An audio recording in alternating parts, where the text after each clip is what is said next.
éditions Emmanuel Colas, qui est mon éditrice, ma première éditrice. Avant, elle avait une maison d'édition qui s'appelait Gala d'édition.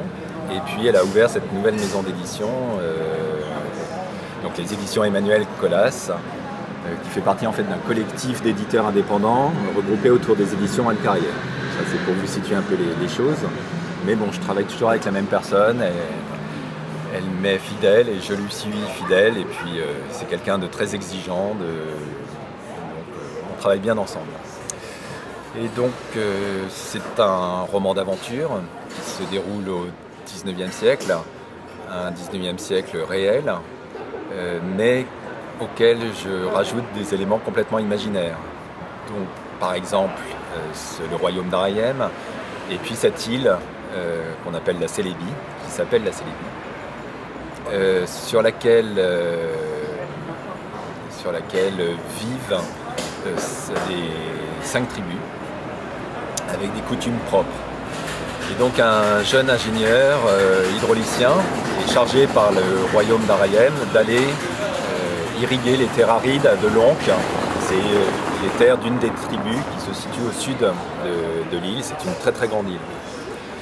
Et ce jeune homme taciturne, orphelin, qui s'est élevé vraiment à la force du poignet, voit ce voyage comme la réalisation d'un rêve.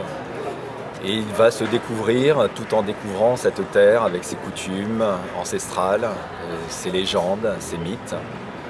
Et au moment où il arrive sur l'île, donc la partie est, c'est pas une colonie, hein, elle entretient des relations amicales avec le royaume d'Arayem, mais la partie est de l'île est quand même gangrénée par des Européens cupides, veules, et qui lorgnent sur les richesses de l'île. Et au moment donc où Érink arrive sur cette île, il y a des faits, des crimes qui sont commis. Et il va forcément être impliqué, enfin intervenir à sa façon dans cette histoire. Donc j'ai voulu écrire un grand roman d'aventure, mais pas que. Aussi une fable, une parabole, un conte philosophique. On peut y mettre beaucoup c'est une utopie aussi. Et renouer avec la simplicité des histoires légendaires, mais aussi avec la complexité de ce que ces histoires légendaires véhiculent dans leur thématique, oui. dans son questionnement de l'humain. D'accord. Donc j'aborde un certain nombre de thèmes qui me sont chers, les valeurs de transmission, de mémoire, le rapport utopie-dystopie, ce genre de choses. Voilà. Je ne m'interdis rien. Et j'aime la littérature à saut et à gambade. Ça c'est une phrase de Montaigne. J'aime la littérature par saut et par gambade. J'aime faire le cheval échappé. J'aime bien Montaigne.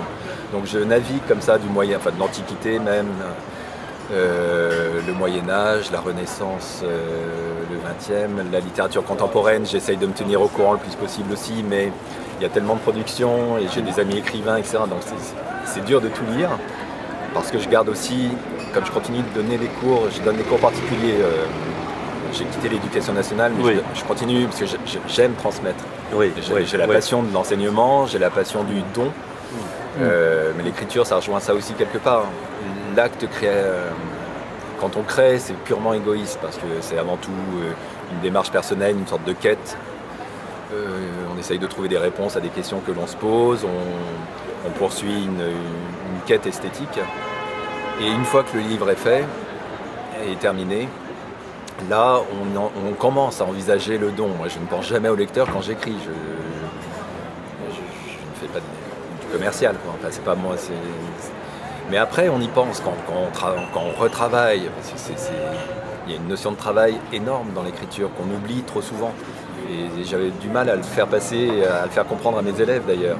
On comprend qu'un peintre trifouille ses couleurs pendant des heures, on comprend qu'un musicien cherche ses accords, mais un écrivain, on a l'impression que ça sort comme ça d'un seul jet. Alors c'est vrai qu'il y a ce qu'on appelle le premier jet qui vient assez vite, Mais après, c'est tellement d'heures de travail, tellement. Et des fois, moi, je passe une journée entière sur 20 lignes parce que je trouve pas le bon rythme. Donc, et c'est pas une souffrance comme non, pour c'est Céline. un plaisir. Non, ouais. c'est un plaisir. Oui, des fois, c'est une souffrance, mais c'est un plaisir. Et donc c'est après qu'on pense au don, à la transmission, et on a envie, et c'est là que c'est intéressant d'avoir les retours des lecteurs, parce qu'eux, ils s'emparent de votre œuvre, et ils vont la recréer quelque part. Ils vont y voir des choses que peut-être vous n'aviez pas envisagées ainsi. Et ça, c'est passionnant.